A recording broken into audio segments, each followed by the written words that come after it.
Hello YouTube, it's Lion here with Hobbies of a Man once again, and today we are doing another book review. Now today we will be reviewing Dragonborn, the first book in the Guild Court trilogy as far as I'm aware, written by TJ Reynolds, who's a buddy of mine, and I quite like his books a lot. Now this is self-published on Amazon, and you can get it in the link in the description. I'll leave a link to the series. Each book is $5 digital and $20 physical. I think you can get signed copies. I'm not actually sure though, don't quote me on that.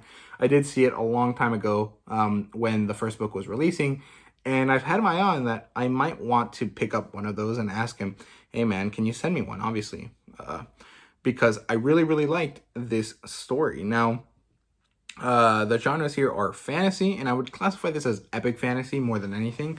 I think, you know, the general story follows the story beats of epic fantasy more so than it does other types.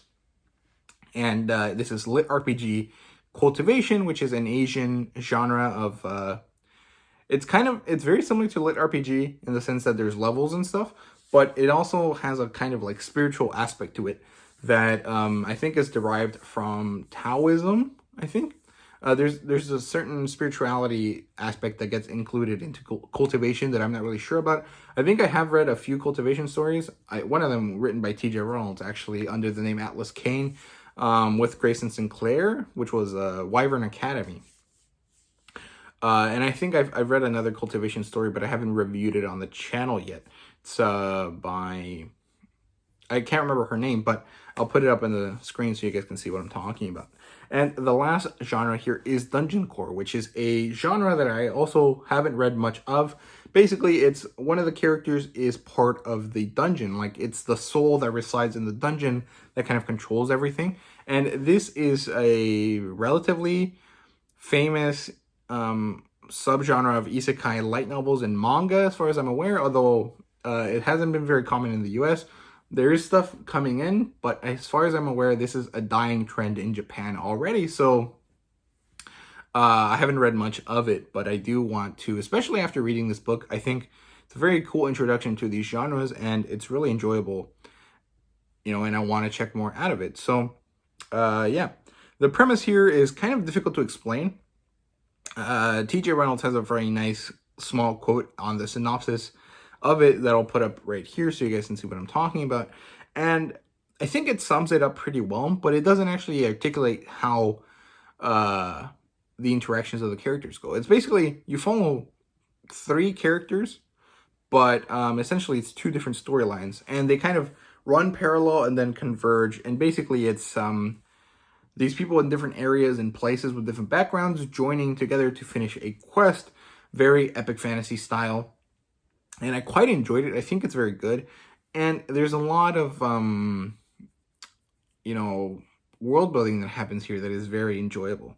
So let's actually get into the proper evaluation of the story, and then I'll give you all my thoughts. So to start, the plot line, it's wonderful. It's really good. I really enjoyed it. It has this very epic prologue. It actually kind of follows in the footsteps of the Wheel of Time, and that's sort of like, okay, here's this really epic moment of world building that feels really amazing and gigantic and ginormous. And then we're going to flip the switch on that and go into the farm boy explaining to you how the world is now compared to what it was in the prologue. And it works really nicely. It's very cool. You know, usually people like iWriterly will tell you, hey, don't do that. If you, you know, set up the expectations for people with one thing and then switch it up to another after the prologue, you're going to damage the chances of people enjoying the book. And that's definitely possible. But I think here, TJ Reynolds has a very interesting way of writing our main character, Kai, that doesn't really happen. Which is really good because a lot of the early story, especially with Kai, is a lot of like general slice of life, like how is this world, how do people in this world feel, and how do they interact, and then a lot of grinding once he gets into the dungeon aspect.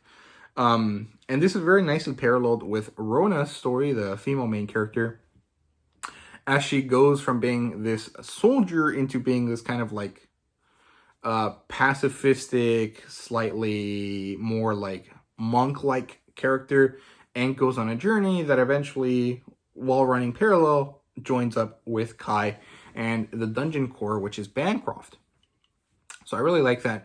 And I think that the way that TJ Reynolds weaves the stories is very nice, because you're never missing action and you're always like seeing something interesting happen, while you get a lot of the explanations for the world, which is really good, because a lot of these aspects in the story, the grinding, the world building, the kind of like traveling aspect that Rona goes through, because she basically ends up traveling from one corner of the world to the other in order to meet with Kai.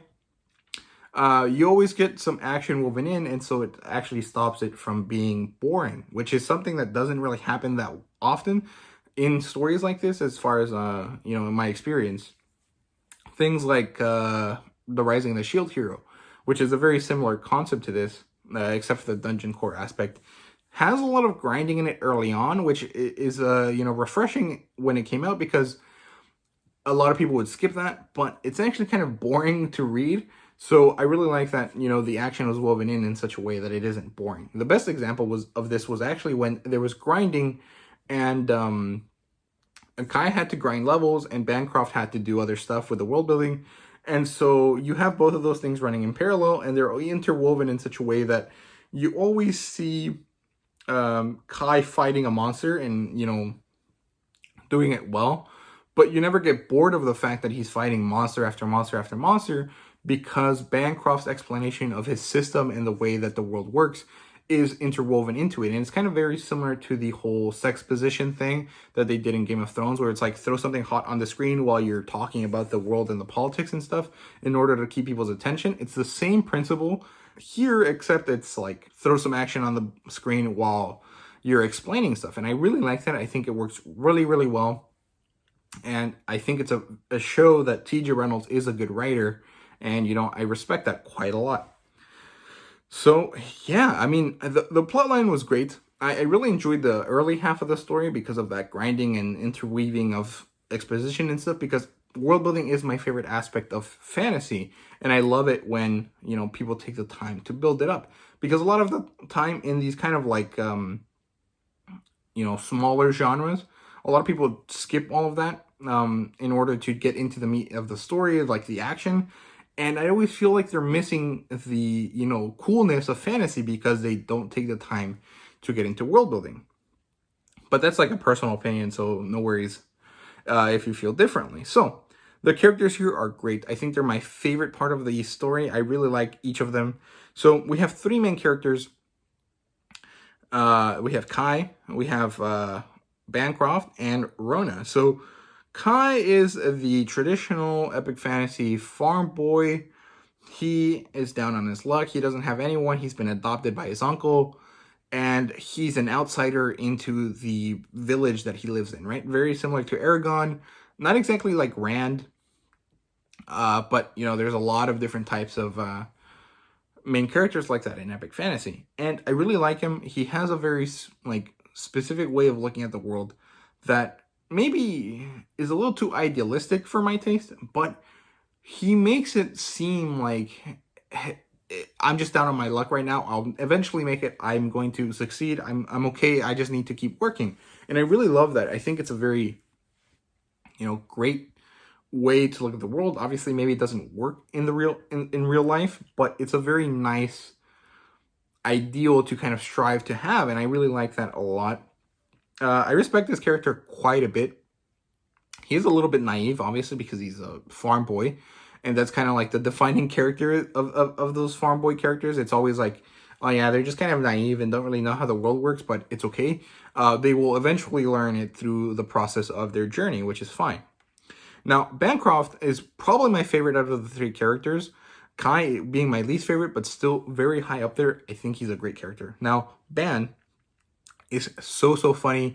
He has this kind of like really polite, witty kind of style to him, and he's also kind of naive in a very similar way to Kai, but from a different perspective. And so it's very nice to have them balance out and kind of be like, okay, yeah, Ban, that's great, but you have no idea what you're talking about. And then Ban saying the same thing to Kai. It's really cool. I really enjoy the dynamic there, and I really enjoy them as a comedic duo. I mean, they're not like their point isn't to be funny, but they do have a very nice rapport with each other, and I love that because it just works so nicely. I really enjoy characters like that have like a really nice, like, tight-knit relationship where it's like brotherly. I really enjoyed that a lot.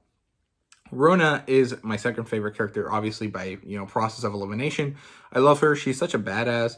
She's so cool, and I really enjoy her progress, from going from a very bloodthirsty soldier into someone that wants to do their best to evade violence, and if they can't evade it, to make it, as minimal as possible, and kind of her desire to save those around her. I really like it. And her, like, experience juxtaposes really nicely with Ban and Kai's inexperience. And it's a very cool dynamic that gets built up with the three characters, and I love it so much.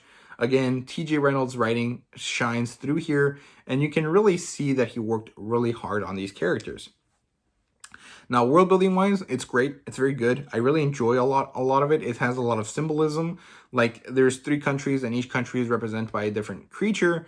I think one of them was a phoenix. Hintar is the dragon, and the other one is a tiger. But they're kind of like no longer represented by those animals accurately because of the war that happened and this kind of like situation with the dungeons that kind of occurred and messed up the balance of the world. And so now the people from the Tiger Nation, I can't remember what it's called, Kaltar, I think.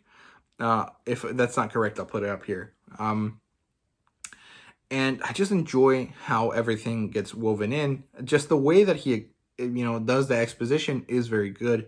The game mechanics are explained very nicely. There's skills. There's different ways to learn skills, like a skill scale or a skill book. And it doesn't work like it does in real life, but it functions in a very like realistic way. And, of course, as long as you have magic. And then I really enjoy the dungeon core aspects. The way that it's explained is wonderful. It makes so much sense. It's so intuitive. And the rules are clear to you. And basically sometimes he just tells you, here are the rules. But it's, worked into stuff very nicely. I wouldn't say that he follows Brandon Sanderson's laws of magic all that well. But it doesn't matter. The way magic function in his world, while including the Litrpg and the cultivation aspects, is very nice. There's a very good mishmash of everything, and it's very enjoyable to read.